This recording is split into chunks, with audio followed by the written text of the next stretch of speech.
All right, it's another day. I've done ripped into it, getting the rear end out of the car, taking the park brake cables loose from here rather than the backing plates. I think that's an easier way to go. Drive shaft is out. Uh, this looks pretty good on this side. Of course, it's all getting replaced. This side over here was the one that was in terrible shape. There's nothing in it. Anyway, all we have left is taking the shocks loose, taking the U-bolts loose, and I think that's it. It'll be ready to come out. Let's get to it.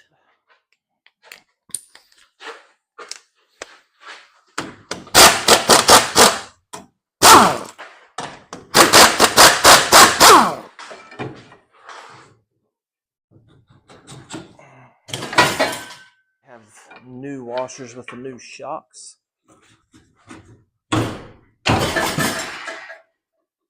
Yeah. Hopefully these will come off. I've been spraying them with WD-40s for a couple of days.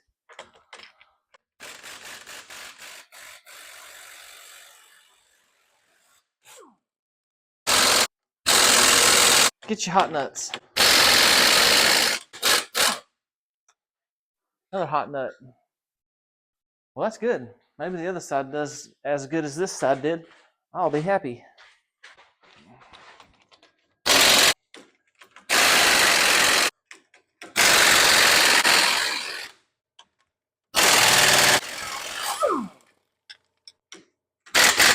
All right, she's free. Oh, rusty and crusty.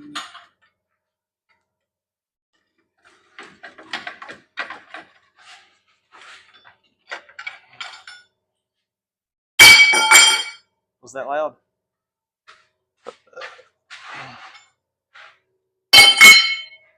Okay.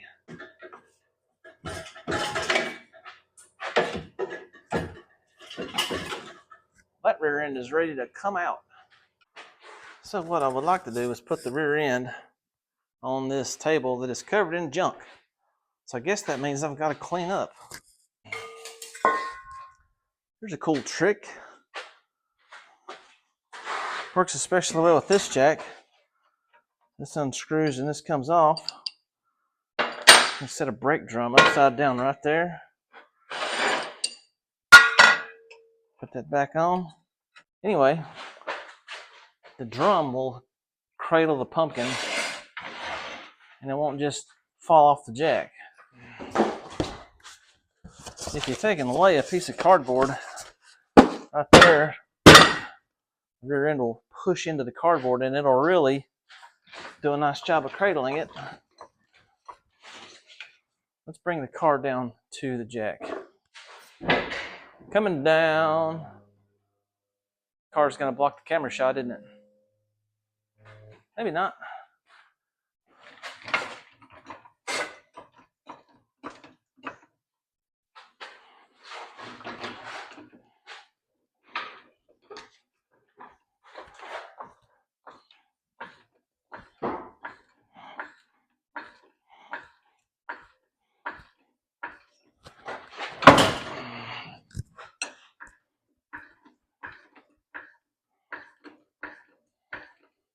Oh yeah. Exhaust might fight us a little bit, and that's okay. Normally you could roll the jack, but I'm just going to roll the whole table.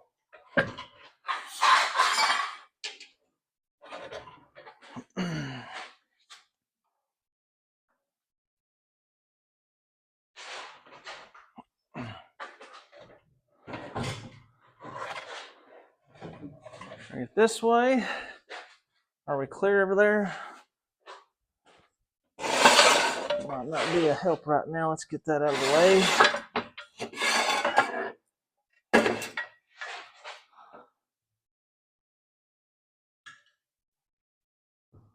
Oh, a little more this way.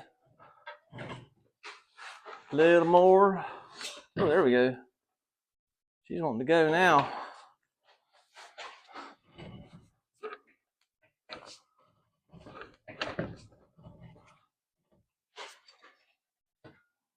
Look how it just sits in that brake drum.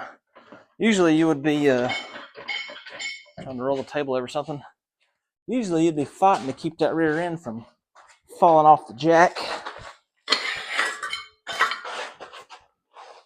But that is great. Makes it so much easier. I mean, it has no desire to fall off of that jack. Especially if you're like me and you're doing stuff by yourself quite a bit. This can be a tricky job.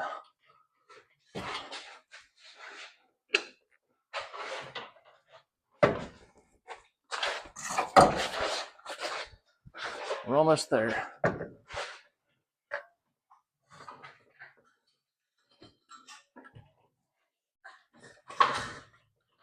There we go. Raise the car back up.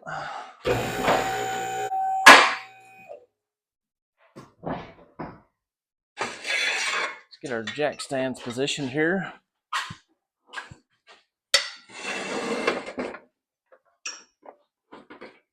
Let's not roll the jack off the table. That would be stupid, wouldn't it?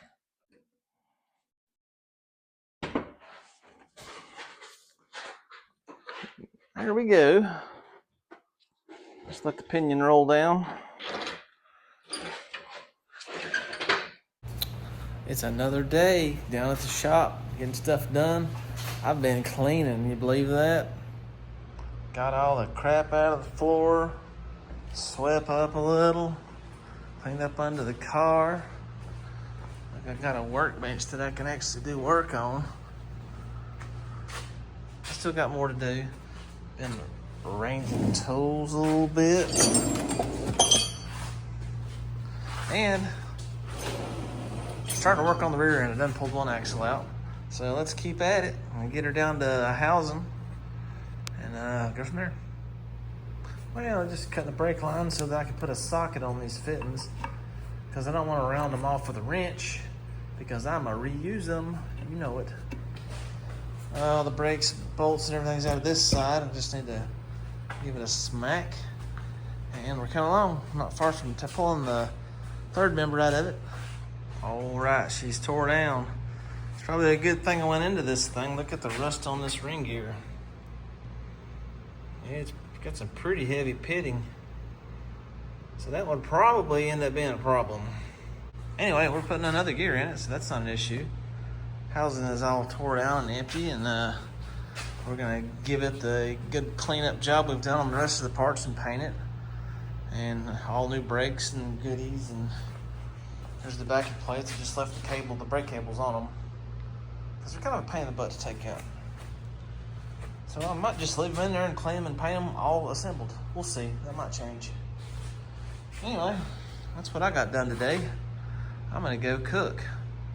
Y'all have a good one. It is another day. Let's clean up this axle housing. I'm gonna slap this on the angle grinder and go to town. I figure we'll roll it outside so we're not just choking on rust dust and making the shop dustier than it already is. So let's get to it. All right, we're all set up. I will be wearing a respirator because I don't want to die of lung cancer. So let's time lapse.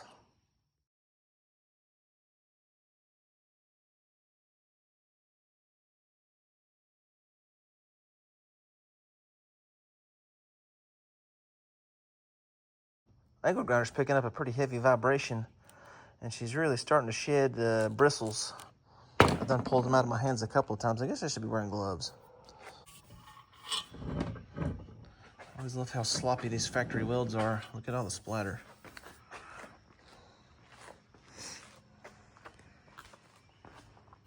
We'll clean that up. Knock that off. And various little boogers and stalactites that's left all over it from the manufacturing process. Don't have to, but I'm here. Might as well have a nice looking rear end, right? Well, I've got this brush here. But man, it's kind of sketchy on this small angle grinder. You can do it. I have done it. But I have a bigger one, so let's put it on the big one. And see if we can do something. I don't know.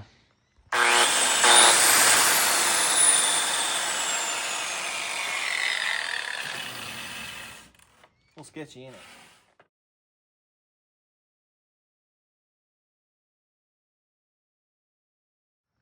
Man, that one really works good.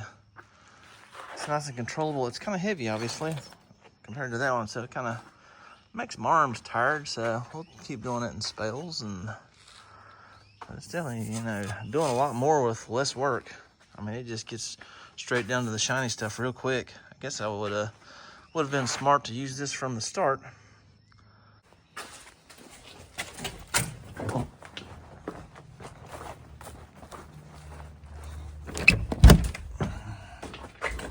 Lights.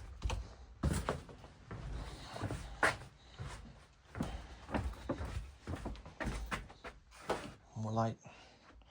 Welcome to my junk room. Oh, parts.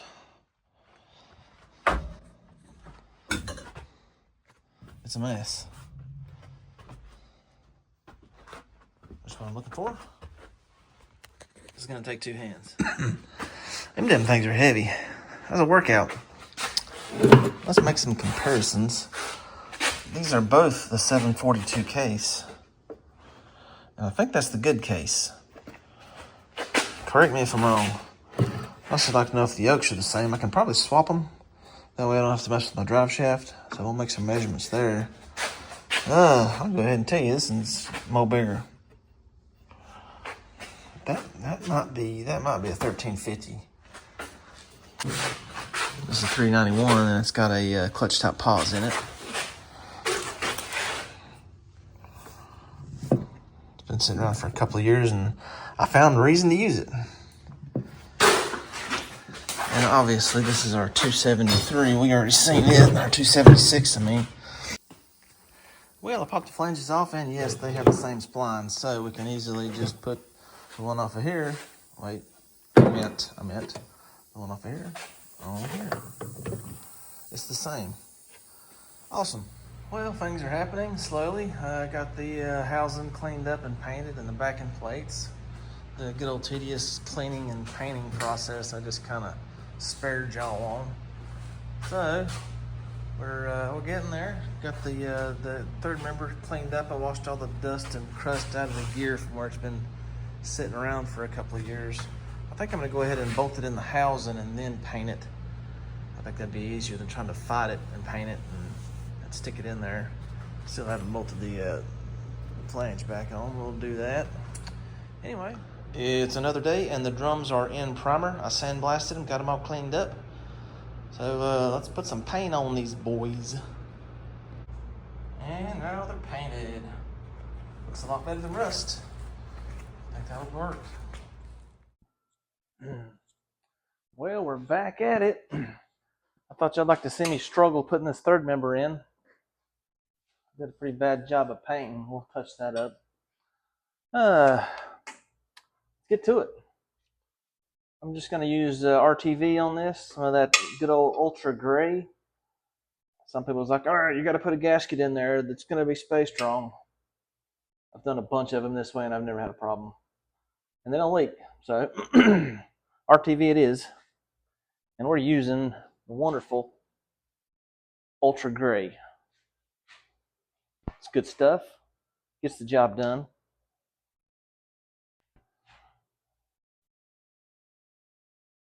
Get it all the way around the bolts.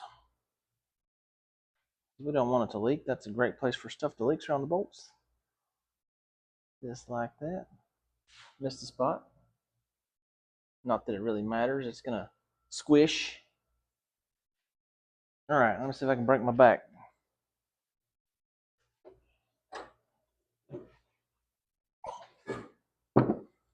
Still heavy. Oh, you know what? Let me go ahead and tighten that back up. I never did tighten the flange back down.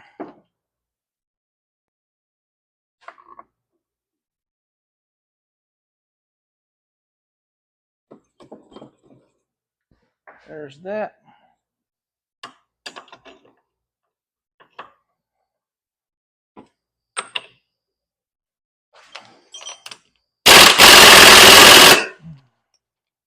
See how that feels. We're gonna call it good. Okay. And she goes.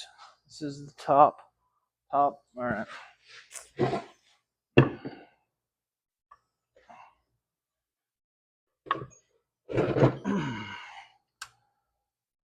heavy. I should have put the rear end up higher. That'd have made it easier, wouldn't it?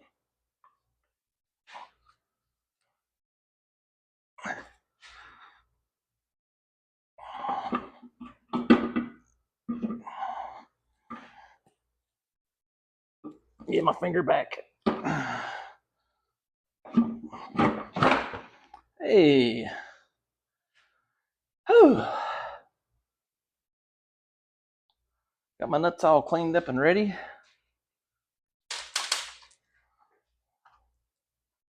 These are the factory ones that came off of it. These are like they have a plastic insert. There's a hole in the side of the nut, and there's red plastic injected into the hole that comes through the inside. I'm sure you can't see that, but trust me, it's there. And that works like a nylock, I guess.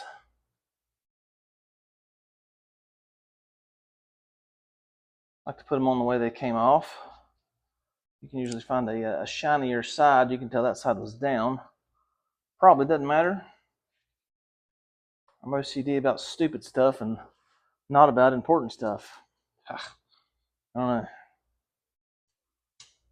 1, 2, 3, 4. 1, 2, 3, 4. Hey, we didn't lose any. Didn't lose my nuts. I'll go electric on this. As long as my one good battery doesn't die.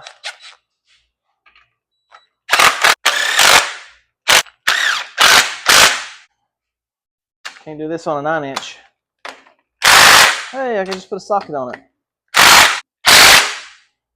I'll go back and torque them off camera. Alrighty. Well, now it's axle time. Alright, and this bead of silicone that sticks out, the best thing to do is just let it dry. If it really bothers you, just let it dry, and then you can go back and just almost just peel it off or cut it off real easy with a razor blade. Don't go wiping it right now because it just makes a mess. I'm sure many of you have replaced axle bearings before and know exactly how to do it. Maybe there's one of you that hadn't. So we're just going to go through it. It's pretty easy.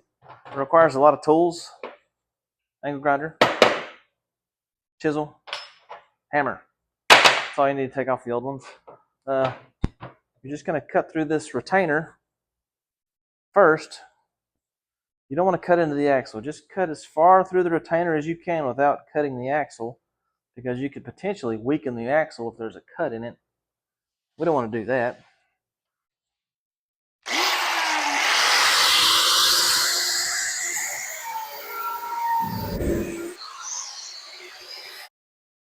Yeah. All right, let's have a look. As you can see, we can get a focus on that. See how I've made a cut in that at an angle, because it's easier. You can get deeper cutting at an angle than you can cutting straight across. So about a 45-degree angle works pretty good.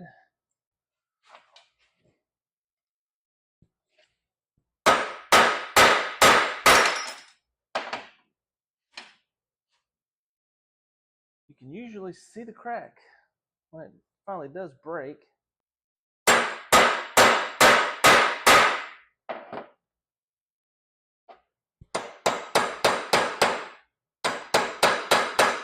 Okay, it's broke. It's sliding now. So we'll just keep on, keep it on. There it is. We're just going to cut through all this crap. We have a new plate. We don't have to worry about saving it. If you want to save this, it can be a little tricky to get in there and cut, but you can do it.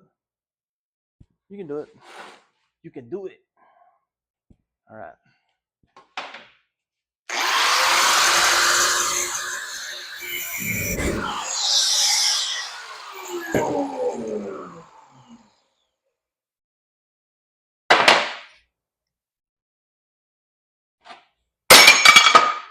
Yeah. Now I just cut through the bearing cage and I'll just knock it out of there, actually. I can shove the chisel in it.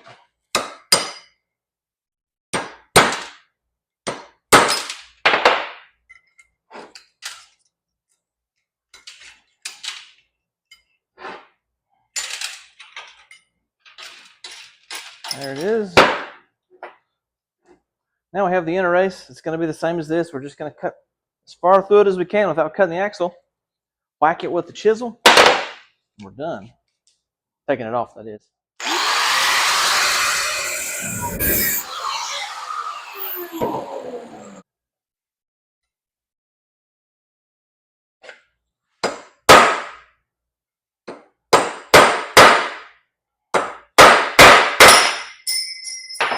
It's over there.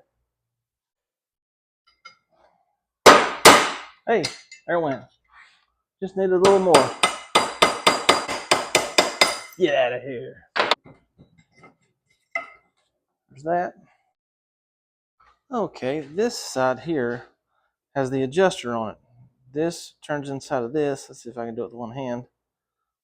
Promise you it does. Anyway, this applies pressure to this ring, which applies pressure to this bearing. These are tapered bearings.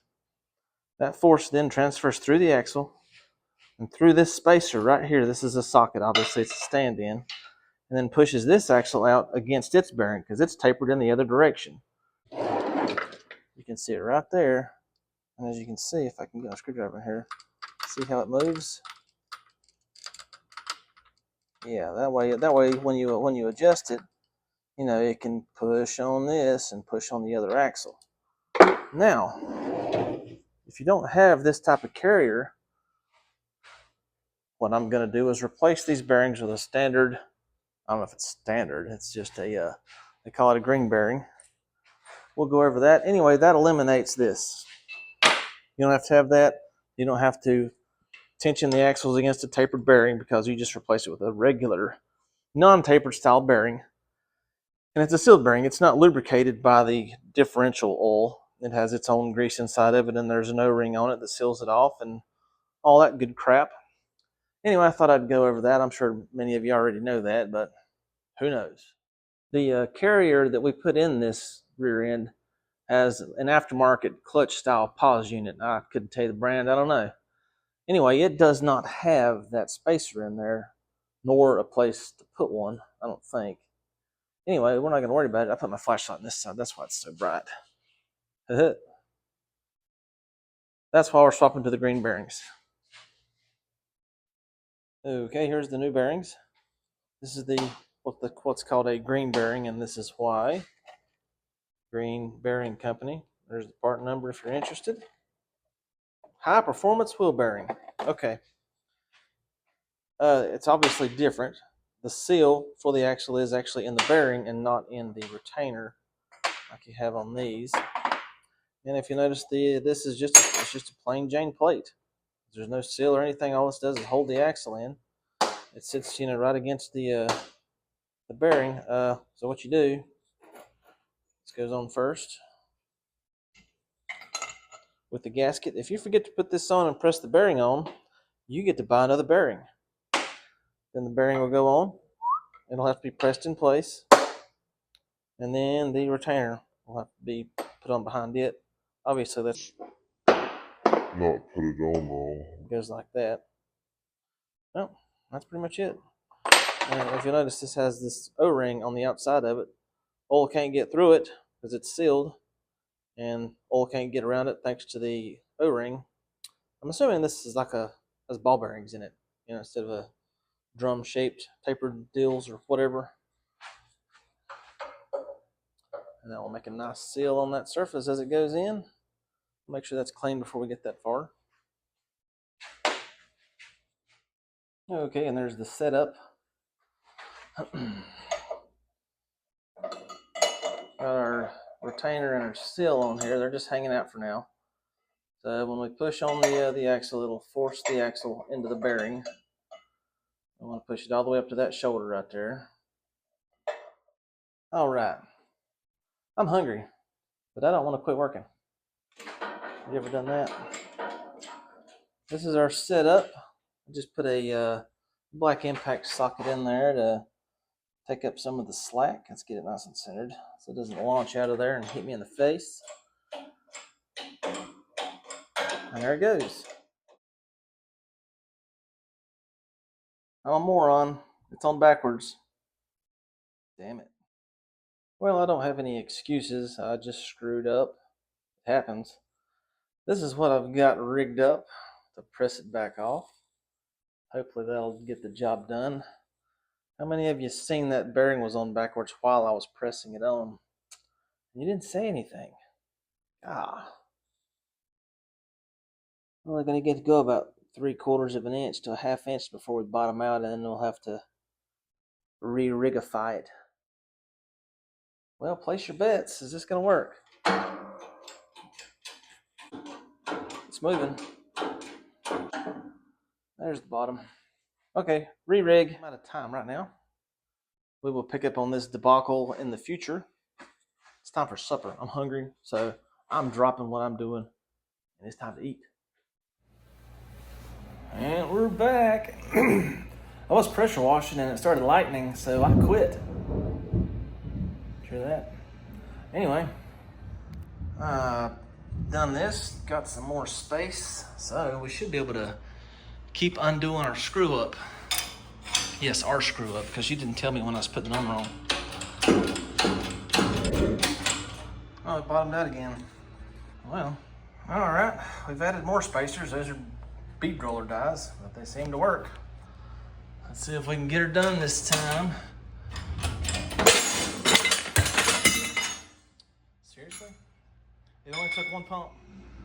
Hey, look, the right way. Let's press it. Alrighty, now that one's on there and done and done. I also just realized that this is a spiral lock. So if you were to forget your plate, you could just take this out, put it on, put the spiral lock back on there. Almost forgot that.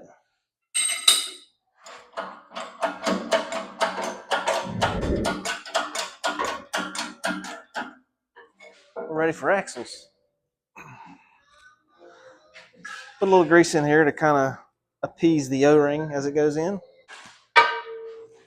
All right, let's see here. This is the passenger side, so that means brain work. Park brake cable comes out of here. It needs to go towards the front of the car. And I think these are actually stamped left and right. Maybe not. Pretty sure this is this side. Front of the car. Park brake cable to the front of the car. There's the hole for it. Not one on this side. Can you see that? So that needs to go on. And there should be a gasket between the backing plate and the housing. Nah. Hey, our old friend Gray RTV.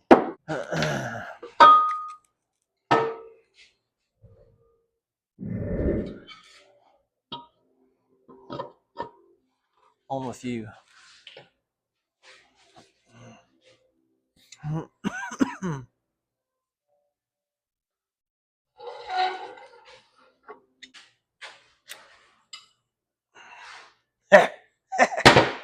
I'm down to put that axle in. Okay.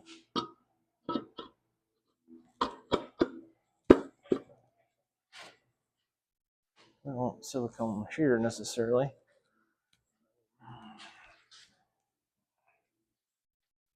That's where our axle is going to slide over. Let's refresh our grease job. Now I can put the axle in.